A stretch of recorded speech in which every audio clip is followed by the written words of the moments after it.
Hello friends, welcome back to my YouTube channel. तो कैसे हैं आप सब? आई होप कि आप सब ठीक होंगे।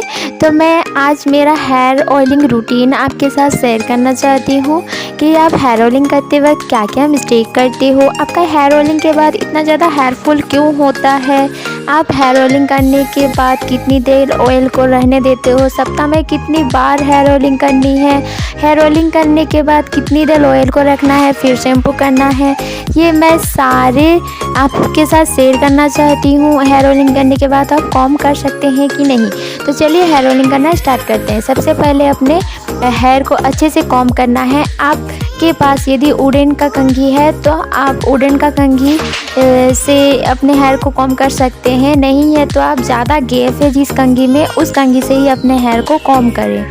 हमेशा मैं यही वाले कंघी से अपने हेयर को कॉम्ब करती हूँ, इससे हेयर फॉल कम होता है। तो सबसे पहले आपको अच्छे से अपने हेयर को कॉम्ब कर लेना है। तो आप लोग देख सकते हैं कि मेरा हेयर कॉम्ब हो चुका है। उसके बाद मैं हेयर ऑयलिंग करना स्टार्ट करूँगी। तो चलिए इस वीडियो को ज़्यादा बड़ा ना करते हुए हेयर ऑयलिंग स्टार्ट करते हैं।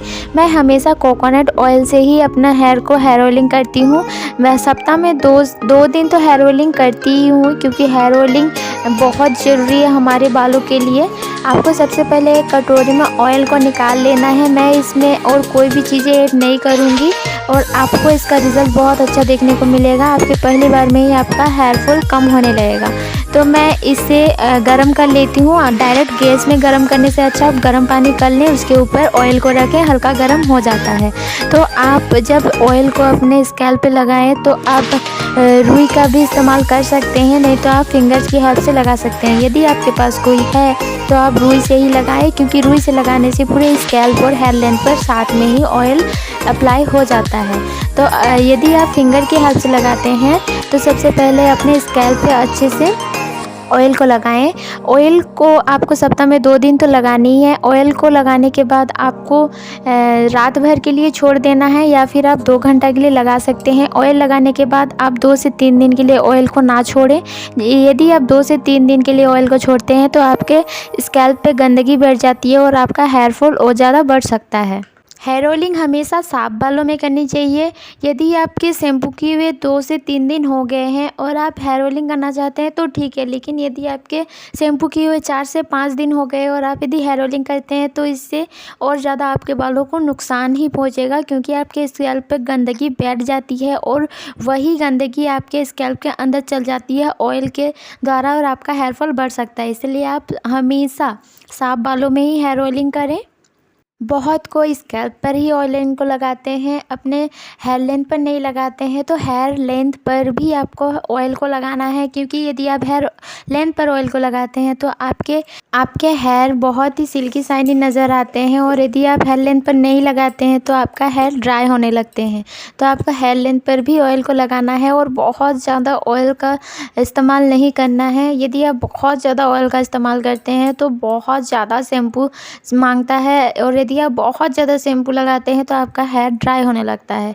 यदि आप बिना ऑयल किए हुए शैम्पू करते हैं तो हमेशा नेचुरल शैम्पू का ही इस्तेमाल करें, बाज़ार के शैम्पू का इस्तेमाल ना करें। जो नेचुरल चीज़ों से बनी रहती है उन्हीं का इस्तेमाल करें, नहीं तो आपका हेयर और ज़्यादा ड्राई हो सकता है, आपका हेयर फॉल बढ़ सकता है। और हेयर ऑयलिंग करने के बाद आपको कंघी बिल्कुल भी नहीं करनी है। यदि आप कंघी करते हैं तो आपका बहुत ज़्यादा हेयर फॉल होता है।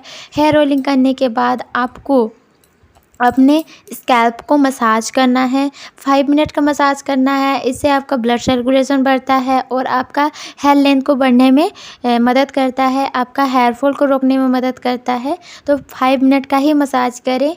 और यदि आप अपने बालों को और ज़्यादा तेज़ी से बढ़ाना चाहते हैं तो डेली रात को सोने से पहले अपने हेयर को अच्छे से कॉम्ब करें, और अच्छे से कॉम्ब करने के बाद आपको मसाज करनी है, जिससे कि आपको ब्लड सर्कुलेशन बढ़ता है। अपने बालों को ब्राइट बांध के ही सोएं, अपने बालों को बूंद नहीं बनाना है।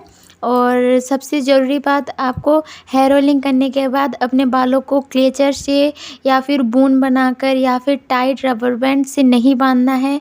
इससे आपका हेयर फॉल और ज़्यादा बढ़ सकता है। आपको ढीली चोटी बांध लेनी है, और ढीली चोटी बांध के आपको आधा घंटा के बाद कंघी करना है। और उसके बाद ही आपको शैम्पू करना है। आप एक बात हमेशा याद रखिएगा कि हेयर ऑयल करने के बाद अपने हेयर पर ऑयल को ज़्यादा देर के लिए ना छोड़ें और ढीली चोटी बनाकर ही रखें, जिससे कि आपका हेयर फॉल रिलैक्स रहता है, आपका हेयर रिलैक्स रहता है और आपका हेयर फॉल की समस्या कम होती है। तो आपको कैसा लगा मेरा ये वीडियो कमेंट करके ज़रूर बताइएगा, और यदि आप मेरे चैनल पर नए हैं तो प्लीज़ मेरे चैनल को सब्सक्राइब कर दीजिएगा। And please like share and subscribe. मिलते हैं नेक्स्ट वीडियो में। Okay bye.